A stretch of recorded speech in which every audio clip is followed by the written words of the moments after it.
Olá, amigos do YouTube, sejam bem-vindos aqui a mais um vídeo no canal Profissional da Casa. No vídeo de hoje nós vamos ver mais um pouco aí sobre programação de fresadora CNC, partindo aí bem do iniciozinho, né, bem simples.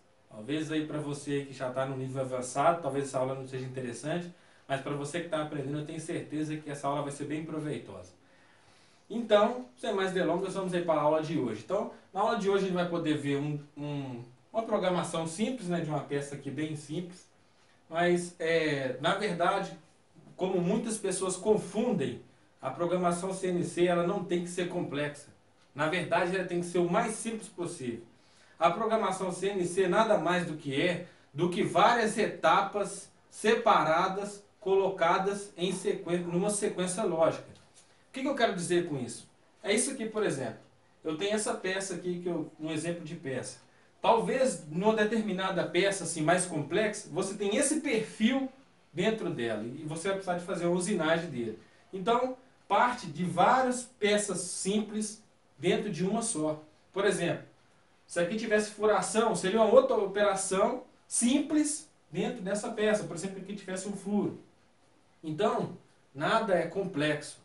A programação, o desenho técnico, a metrologia deve ser o mais simplificada possível. Não é chique você fazer uma programação assim esquisita, cabulosa, que ninguém entende. Não, o ideal da programação é simples e objetiva.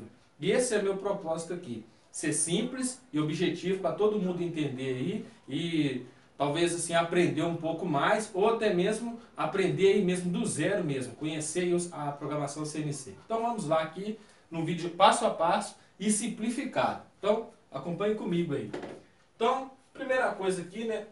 Eu tenho aqui, ó, como aqui a minha programação é comando FANUC. Por que comando FANUC? Porque o comando FANUC, como eu já disse antes em outras aulas, quem não teve a oportunidade de ver, ele é ISO, ou seja, ele está dentro das normas internacionais de padronização, ou seja, ele é padrão, está dentro de um sistema padrão, ou seja, então, apesar de eu estar usando o FANUC, outros comandos que também utilizam o ISO vai ser idêntico ou similar, né? Vai ter pouca diferença aí de um comando para outro. E o que não for isso eu falo para vocês aqui, mas praticamente, como é um comando japonês, está praticamente totalmente dentro do ISO. Então, aqui, ó, primeira letra aqui, ó, O. Isso aqui não é isso. É a designação de endereço para o comando FANUC, ou seja, onde que está guardado ali o seu programa. Então, O acrescentado de 4 números. No caso aqui, O001. É o programa 1. Então, aqui eu determinei ele como teste. Então, aqui, ó, vamos lá aqui então. N10, primeira linha. É o cabeçalho do programa. Então, aqui, ó, G17, G21, G40 e G90. G17 significa que eu vou estar trabalhando nesse plano aqui, ó. X, né? Seria isso aqui, ó. X e Y. Vamos entender isso aqui agora. Aí, no que isso diferencia, por exemplo, o G17 para o G18 e G19? G17 significa que se eu mandar eu fazer um raio aqui, por exemplo, G2, G3, ele vai estar fazendo raio no eixo X e no eixo Y. Por exemplo, desse jeito aqui, ó. Aqui está em X, né? E Y. O raio meu seria, por exemplo, isso aqui, ó. Se eu fizesse um raio. Então ele está trabalhando nesse plano aqui, ó. Eu pegando essa peça aqui, virando ela aqui na vista de cima, seria trabalhar aqui, ó. Né? Se eu fizer um raio, eu vou estar trabalhando nesse perfil. G18 e G19, altero, por exemplo. O raio meu vai estar paralelo ao X, seria isso aqui, ó. Ao X e o Z. É como se eu tivesse aqui, ó. Aqui está meu Z, meu eixo Z. E aqui está meu X. Então eu seria fazer isso aqui, ó. Esse raio aqui, ó. Então quando eu mandar G2, ao invés de eu fazer um raio paralelo ao X e o Y, fazer um raio ao X e o Z e ao Y, né? Imaginando que aqui é o eixo Y nosso aqui, ó. Deixa eu apagar isso aqui. Então, deixa eu apagar na mão. Então aqui, ó. Imaginando aqui que aqui é meu eixo Z, né, de profundidade. E suponhamos aqui, ó. Não, pera. Vamos fazer aqui diferente. Suponhamos aqui que aqui é nosso eixo Z e aqui é nosso eixo Y. Ou seja, para fazer esse raio aqui, ó, paralelo ao eixo Y e ao eixo Z, né? Seria isso aqui, ó, por exemplo, Y e Z, né? Melhor dizendo, né? Fazer esse raio aqui, ó, né? Y e Z, e X e Z seria esse aqui, ó, fazer esse raio, né? Se tivesse um raio aqui nessa peça, né? E o G17, então, no X e no Y, né? Fazendo o raio principal. Então, G40, G21, vou estar trabalhando em milímetro, né? Não estou trabalhando no sistema métrico, não é polegada. Mas se você quiser alterar, sem alterar dentro da macro da máquina lá, alterar ela para trabalhar em polegada, você pode alterar aqui direto, né? G20 e G21. Então, G21 é milímetro. G40, então eu cancelo qualquer compensação de raio, né? Eu não vou buscar nenhuma... não vou buscar a correção da ferramenta relacionada à geometria dela. Então, a minha coordenada parte pelo centro da ferramenta. Tranquilo. G90, eu estou trabalhando com coordenadas absolutas. Significa que a partir de uma certa origem, dali parte todas as minhas cotas. Por exemplo, aqui, ó, 110. Se tiver mais 10 milímetros aqui, eu não vou colocar mais 10, não, vou colocar 120. Beleza. G53. Está relacionado ao zero máquina. Então, como eu coloquei aqui, ó, G0, Z0, então ela vai no ponto máximo dela, no eixo Z, Z0, H0. Então, H0 não tem corretor de altura. H, em inglês, corresponde a height. Height significa altura em inglês. Então, ou seja, aqui é o nariz do meu eixo A. Se eu coloco uma ferramenta aqui, ó, e essa ferramenta tem 100 milímetros, ou seja, o corretor dela vai ter que ter, vai corrigir, vai passar meu zeramento do nariz do eixo árvore para a ponta da ferramenta. Se não tem se o H é 0, significa que eu não estou usando compensação. Consecutivamente, é como se a minha coordenada está a partir do nariz. Então, é como se eu não tivesse ferramenta. Então, H0. T01, eu estou chamando a minha ferramenta. T2 em inglês, ou seja, ferramenta 1. M6, habilito essa troca. Seja ele para o sistema rodâmico ou por aquele outro sistema, o sistema rodâmico, que é aquele troca tipo de garra, né, que ele gira assim, pega uma ferramenta e troca, guarda a outra, ou se não aquele sistema tipo como fosse uma roda que ele vem, guarda, né, um sistema de magazine que ele vem, vai de contra assim, trava na garra e volta, né, e depois gira e busca outra ferramenta. Então, habilito, M aqui, ó, é de miscelâneos. Miscelâneo significa uma porção de coisa, ou seja, pode ser qualquer coisa, mas eu uso como se fosse um motor. Então, toda vez que você vê um M, algum motor está sendo ligado, seja refrigeração, seja o motor da troca. Então, eu gosto de usar essa palavra aqui, o M, como motor, ou seja, é miscelâneo, pode ser uma porção de motores. Então, cada M é um código para um motor diferente. G54. Aí vem o meu zero peça, né? Minha origem aqui, ó. Eu referenciei o meu G54 aqui nessa aresta dessa peça.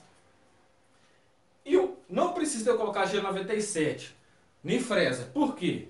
Porque na fresa a rotação é fixa, ou seja, independente do tamanho do meu diâmetro lá, da minha broca, ou da minha fresa, ou do meu cabeçote, não importa, ele vai ser fixo, porque o diâmetro é o mesmo. Então, independente da operação, ele vai permanecer o mesmo. Então, a rotação sua não vai aumentar ou diminuir, como no torno, porque a rotação no torno é conforme o diâmetro da peça, e a peça vai sendo usinada, o diâmetro vai sendo menor ou maior, né? Então, a rotação vai aumentando ou diminuindo. Então, rotação fixa é G97. Como já é padrão, você não precisa de colocar G97. Essa aqui, por exemplo, eu determinei aqui, mais ou menos aqui, no olho, 3.200. M3 eu estou rodando sentido horário. Então, o meu primeiro posicionamento, eu já chamei a ferramenta, já determinei meu zeramento. Agora, eu vou fazer o meu primeiro posicionamento no eixo X. Posicione sempre primeiro em X, não em Z. Você não vai nunca em direção à peça. Primeiro você afasta ela na direção segura, para depois você ir em direção à peça. Então, aqui, ó. G0, x de menos 20, y de menos 20. Por quê? Porque aqui eu estou usando como se fosse uma fresa de 16 milímetros. Aqui, ó, igual eu coloquei aqui, ó, fresa de topo de diâmetro de 16. Tranquilo, tranquilo. Fácil, fácil. Olha, vamos, presta atenção. Bastante atenção aqui agora. Então, como ela tem 16, eu estou mandando ela como 4 de segurança ainda. Vai ter uma distância aqui, ó, de 4 milímetros. Ó, porque a ferramenta vai estar aqui assim, ó. Entendeu? De 16, né? Então, como eu estou mandando pelo centro dela, seria equivalente a eu mandar a menos 8, né? Para ser 16. Então, ela já descia tocando aqui. Menos 10, 2 de segurança. E menos 16, ainda estou mandando uma margem boa de segurança aqui para ela não pegar na peça. Aqui, ó. Então, na verdade, como ela está pelo centro da ferramenta, ela vai ficar aqui, ó, menos 20. Aqui, ó, ela vai vir aqui, ó, né? Aqui, ó, tipo assim, ó. Aqui tem 20. Então, a minha ferramenta vai estar aqui, ó. Tranquilo. Aqui, ó. X de 20, ou seja, então aqui tem 8. Vai ficar com 12 milímetros, na verdade, aqui de distância aqui de segurança. A distância aqui, ó, da ferramenta até aqui é de 12. E o total aqui, né, de 20. Beleza? Então, olha lá, meu primeiro ponto, né? Vamos determinar aqui qual é o meu primeiro. Então, afastei. Agora, G43. O que é G43? Vamos voltar aqui novamente. Nariz do eixo A. Sem compensação, significa que eu não tenho ferramenta. A minha coordenada está partindo aqui, ó, do nariz do eixo A, onde que roda ali, onde tem aquela chaveta ali. Sem contar a chaveta, um pouquinho mais para cima é o nariz do eixo A. Entendeu? Tranquilo. Vamos lá, então. Coloquei a ferramenta 1, ou seja, tem um corpo aqui, ou seja, tem uma altura.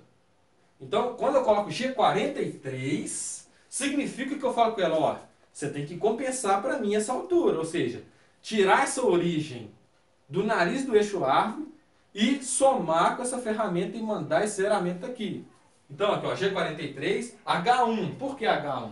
Porque eu estou usando ferramenta 1. Ferramenta 1, altura 1, que é o H, e D1, ou seja, relacionado à geometria do diâmetro, né, na questão do diâmetro da ferramenta. Então, aqui, ó, aqui eu estou compensando ela na altura, passei meu zeramento para a ponta dela e também já estou informando para ela aqui que ela vai, que eu já vou usar também a geometria que está relacionada ao diâmetro da ferramenta 1, D1. Z de 5, então vim, ó, direção à peça, vou vir aqui inclinado para vocês verem melhor. Parei aqui, ó, 5 milímetros acima, né, vim em velocidade máxima, G0. Agora, G1, Z de menos 5, aprofundei, para me dar um passe, né? Na verdade, aqui 5 milímetros, né, é um passe assim, bem profundo, mas depende da ferramenta que você está usando. Mas, somente um passo só para aprendizado mesmo, para começar. Então, eu aprofundei. G41, agora entra aqui, ó. Vamos aqui, vamos apagar isso aqui. Ah, o meu apagador aqui agora sumiu. Ah, tá aqui, ó. Olha meu apagador. Vamos lá aqui, ó. Vamos entender aqui agora. Na fresa convencional, a gente pode... fresa, fresamento. A gente pode ter um movimento concordante ou discordante. Vamos começar pelo discordante.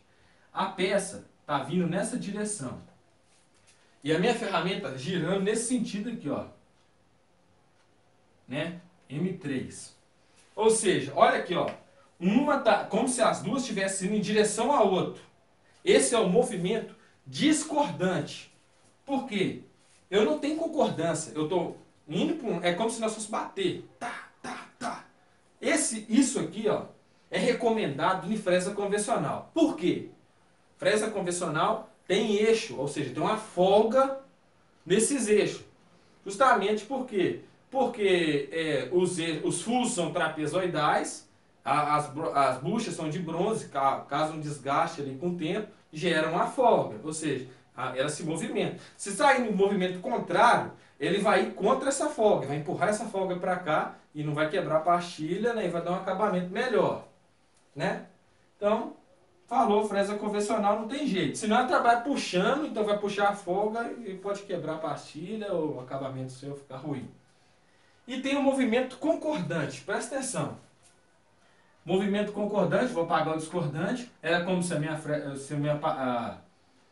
aqui, ó, a minha peça está movimentando no mesmo sentido da minha ferramenta, ou seja, aqui, ó,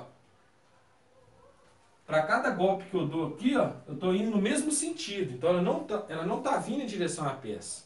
Então, ou seja, ela está fazendo isso aqui, ó. Então aqui, ó, eu tenho um movimento concordante. Por quê? Eu estou indo no mesmo sentido, ou seja, aqui, ó, a minha peça tá, é como se a minha peça aqui, ó, vamos prestar atenção, presta atenção aqui, ó. Aqui seria aqui em cima aqui, o meu movimento discordante, é como se a minha peça estivesse aqui em cima, ó. Ó. Agora, ó, a peça vindo nesse sentido aqui, ó, né? Então eu tenho um movimento discordante. Por quê? Um não concorda com o outro. E essa setinha aqui está batendo com essa, ó. Agora, olha agora, essa peça aqui, ó. Vamos aqui, ó. Tá aqui, ó. Então, nesse sentido, olha para você ver. Agora a minha seta aqui, ó. Continua aqui para baixo, ó. Tá no mesmo sentido. Esse movimento é concordante, que é o movimento mais recomendado para a fresa CNC. Por quê? Porque vai ter maior durabilidade de pastilha, principalmente. E também o acabamento vai ficar melhor. Justamente para escoar mais fácil o material. O material vai arrancar aqui e vai voar essas lasquinhas aqui, ó. Então ela vai sair fora da peça. E o movimento concordante, a tendência do material é ficar, não ter para onde sair, justamente porque ele vai bater e vai ter material aqui, vai voltar na ferramenta aqui. Então, no CNC é mais recomendado o movimento concordante. Então aqui, ó, nesse sentido aqui, ó, né, G42, ou seja, a direita da peça, aqui, ó, a direita, ó, a minha mão aqui, ó, como é ferramenta, ela tá à direita, como se fosse esse pincel, fosse a ferramenta, tá à direita. E G42, ó, mão esquerda, ó, melhor, falei errado, G42 à direita, mão direita, e G41 à esquerda, ó. Entendeu? Mão esquerda, mão direita. G42 e G41. Então aqui, ó, eu vou estar trabalhando nesse sentido aqui, ó. Lembrando, ó, a esquerda da peça, G41. Então, G41, X de 0, Y 0. Vim para o meu primeiro ponto aqui. Na verdade é o segundo. Aqui, ó, segundo ponto. X0, Y 0. Aqui, ó. P2, ponto 2. E esse aqui seria o meu P1. Agora, ponto 3, ó. Ponto 3 meu tá aqui, ó. Ó, Y de 90, raio de 10, então 100 menos 10, 90. G2. G2 para horário e G3 para anti-horário. Para fazer interpolação circular, sentido horário. Então G2, ó. G2, X de 10, porque o raio é 10, então vim para esse ponto 4 aqui, né? Vou colocar aqui, ó, P de 4. X de 10, Y de 100, porque eu estava em 90, fui para 100, R de 10. Tem outra forma de fazer isso aqui também, na verdade tem 3 formas, mas depois eu explico as outras duas. Aí, G1, X de 105, por que 105? 110 menos um chanfre de 5,45, então pá, nesse ponto aqui, ó, ponto 5. Aqui, ó, P5. X de 110 vem para o ponto 6, aqui, ó, 6. X de 110, Y de 95, né? 95, 100 menos 5, 95. X de 110, a cota final. Y de 0, desci para esse ponto aqui, ó. Y de 0, né? Ponto 7. Marco aqui, ó. Esse aqui é o P6, P7. Por que eu estou colocando entre parênteses aqui, ó? Se você utilizar parênteses, significa que, o que está escrito aqui, ó, não tem valor de programação, e sim valor literário, ou seja, é alguma coisa que você está escrevendo para lembrança sua. Ele não age como programado. não está programando nada. Se você colocar aqui x10, não importa. Se quiser colocar aqui, não vai ter valor de programação. Tranquilo? Então vem cá, mais uma vez aqui, ó. x0, então eu volto aqui para o meu 0 de novo, volto para a minha origem. Então aqui, ó, voltei, ponto 7, o meu 8 e o 2 vai ser o mesmo ponto. É o P8 ou P2, né, que ele voltou para o início. G40, eu desabilito essa compensação do raio. Por quê? Minha ferramenta está aqui, ó. Se a minha origem... Aqui, ó, vamos desenhar minha peça aqui, ó. Suponhamos que a minha peça está aqui, ó. Quer ver? Fake. Deixa eu fazer aqui de novo. Se está pelo centro em G40, eu não compenso esse raio aqui, ó. Então, esse aqui é o meu diâmetro, que é de 16, como eu disse antes. 16, ou seja, ela vai entrando, cortando aqui, ó, 8 milímetros desse lado, 8 milímetros desse lado, 8 e 8. Ela vai fazer isso ali, ó. Ao invés dessa peça aqui ficar com 110, ela vai ficar com 102, menos 8, 94. Essa peça aqui vai ficar 16 milímetros menor. Então vai ficar com 94, ela vai ficar com isso aqui. Quando você compensa, o que, que você faz? Essa ferramenta aqui, ó, sabe que você vai informar lá na geometria dela, que é ter um raio de 8, ela vai afastar e vai fazer isso aqui, ó. Eu tenho a minha peça aqui, a ferramenta ela se afasta, então ela vai trabalhar assim, ó, pelo canto dela e não pelo centro, entendeu? Então, é isso que é a minha compensação. Igual, como eu disse, G41 à esquerda da peça, ela compensa a esquerda e G42 compensa a direita. Então aqui, ó, se é a esquerda, então tá nesse sentido, ó. Se é a direita, né, ó, minha mão aqui, ó, a ferramenta, ó, trabalha na direita. Agora olha aqui, ó, trabalhando na esquerda, ó. Então G41 à esquerda, G41 nesse sentido, e G42 nesse sentido aqui, ó, à direita, G42 e G41 à esquerda. Bom, pessoal, essa é a videoaula de hoje. Deixe seu like caso você gostar. Se inscreva caso não seja inscrito ainda. Um abraço a todos aí, até o próximo vídeo.